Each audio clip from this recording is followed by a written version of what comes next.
కానీ ఇక్కడ చకచకా చర్యలు తీసుకొని జరిగిన తప్పుని ధైర్యంగా బయటపెట్టి తప్పు చేసిన వాళ్ళకి ధైర్యంగా శిక్ష వేయాల్సిన పని ఎవరు చేయాలి అంటే సిట్ చేయాలి. ఇప్పటికి దాదాపుగా 16 నెలలుగా వస్తుంది. అధికారంలోకి వచ్చిన కూటమి ప్రభుత్వం కానీ దీనికి సంబంధించి ఒక సిట్ విచారణ వేయడం కానీ దాదాపుగా 15 నుంచి 16 నెలలుగా వస్తుంది. ఎందుకు ఇంత ఆలస్యం జరుగుతుంది? వీళ్ళు ఆరోపణలు చేసుకోవడానికి, ఇది ఒక వార్తల్లో నిలవడానికి, పదే దీని గురించి మాట్లాడుకోవడానికి, అది విన్న భక్తులు కళ్ళల్లో నీళ్లు తెచ్చుకోవడానికి తప్ప ఎందుకు ఈ వార్తలు? ఒక నోటీస్ ఇవ్వడానికి, ఆ నోటీస్ తర్వాత ఆయన విచారణ పిలవడానికి, ఆ తర్వాత అరెస్ట్ చేస్తారా లేదో తెలియడానికి ఇంకిన్ని రోజులు కావాలా?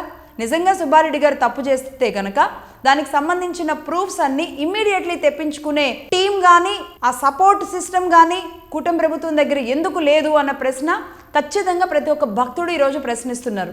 ఎందుకు సిట్ అంటే చాలా స్లోగా జరగాలని ఉందా? సిట్ అంటే ఎప్పుడు కూర్చునే ఉంటుందా, కదలకుండా ఉంటుందా? సిట్ ఎందుకు ఫాస్ట్గా తీసుకోకూడదు?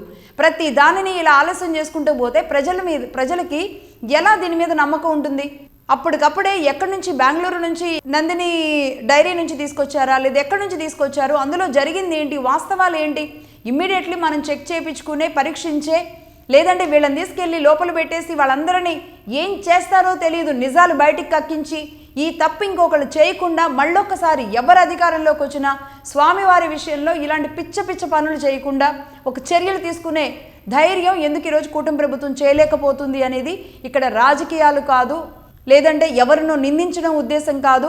ఎందుకు చర్యలు తీసుకోలేకపోతున్నారు? ఎందుకు త్వరగా విచారణ జరుపుకోలేకపోతున్నారు?